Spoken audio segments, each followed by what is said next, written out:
Hi, alam ko kung bakit nandito ka sa video ko ngayon. Alam ko na sobrang nahihirapan ka ngayon. Yung parang hindi mo na alam ang gagawin mo. Yung parang maluloko ka na dahil sa sitwasyon mo. Yung patong-patong na yung mga bills mo. Tapos wala pang nakikinig sa'yo. Walang friends, walang family, wala. Tapos mag-isa ka lang. Kagaya ko, mag-isa lang ako dito sa bahay. Wala akong makausap. Ito lang masasabi ko sa'yo. Kapag nararanasan mo na yan ngayon, na sobrang hirap na, sobrang hirap na talaga, na hindi mo na parang hindi mo nakakayanin yung ganun.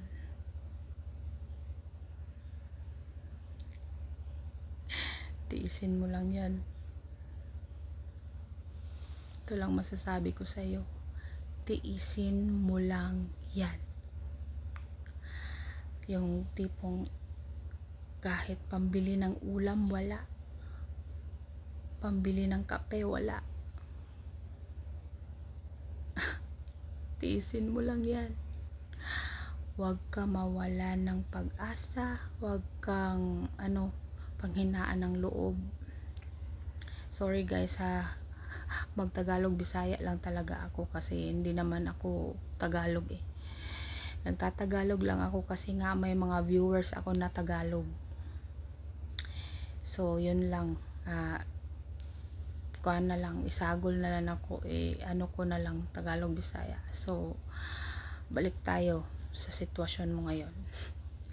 Alam mo ka, bakit sinasabi ko to ngayon sa inyo, sa iyo na nanonood ngayon, na nakikinig sa akin?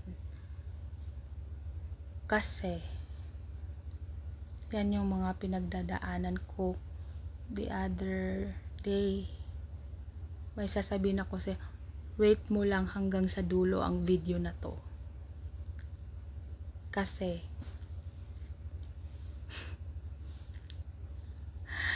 para maintindihan mo bakit kailangan mong tiisin lahat ng mga paghihirap mo ngayon.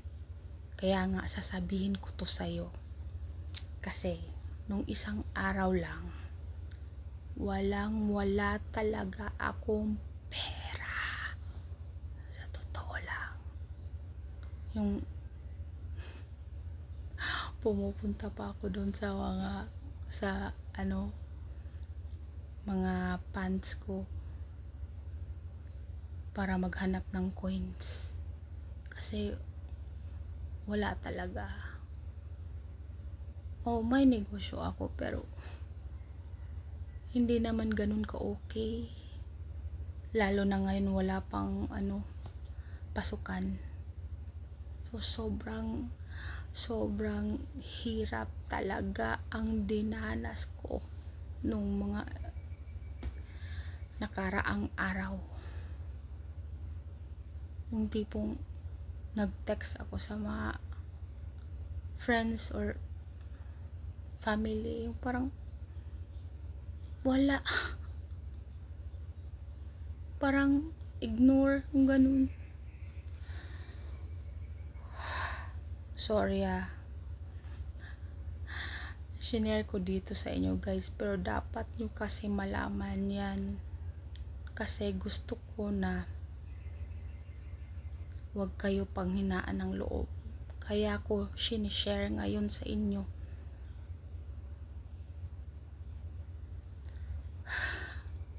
Grabe guys, hindi talaga ako makapaniwala na yung wish ko, yun nga sa post ko, sinabi ko doon sa post ko na thank you Lord, alam mo na kung bakit ako nag-thank you. So, hindi ko muna sasabihin ngayon. Kasi ongoing pa kasi yung, basta, yun nga. Kaya pala, sobrang naghihirap ako. Sobrang yung, ano na ba? Patong-patong na lahat. Yung paghihirap. Tapos, yung partner mo, parang yun nga, nawawala na ng pag-asa, may doubt na sa'yo. Ulitin ko naman dito. Tapos, ay naku, naiiyak. Sorry guys Hindi lang kasi ako makapaniwala sa surprise ni God ba. Alam mo, nung nag-pray ako no isang araw, yun nga, gutom pa ako noon. Tapos wala nga akong pera. Sabi ko sa kanya, bakit sobrang hirap na Lord? Ni kahit pangbili ko ng pagkain, wala. Natulog ako kagabi, walang laman yung tiyan ko. Bakit ganito? Bakit Lord? Yung parang gusto ko na ano si God ba? Hindi pwede no. Hindi pwede awayan kasi syempre matakot tayo sa Diyos. Yung parang ganun ba na Lord, di ko na kaya na luha tsaka sipon na yung yung ganun. Tapos alam ko nakikinig lang siya sa akin. Kaya pala sobrang hirap na ganun. May blessing pala nakapalit yun. Yung hirap na sobrang hirap na dinanas ko noong mga nakaraang araw. Grabe talaga. Kung walang makikinig, ulitin ko naman walang nakikinig sa iyo. Gusto mo mag-express ng emotions mo, walang nakikinig sa iyo. Kasi nga ang tingin nila, walang pera yan. Walang ano yan, yung hindi natin mapakinabangan ganun.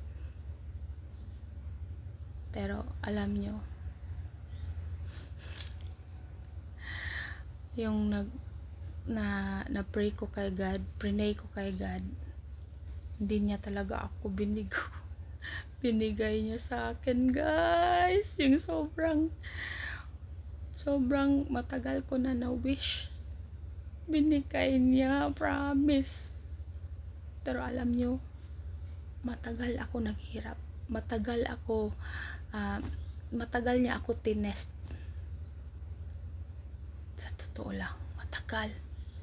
Pero kinaya ko lahat yun kasi nga every time na naghihirap ako, lumalapit ako sa kanya, nagpe-pray ako.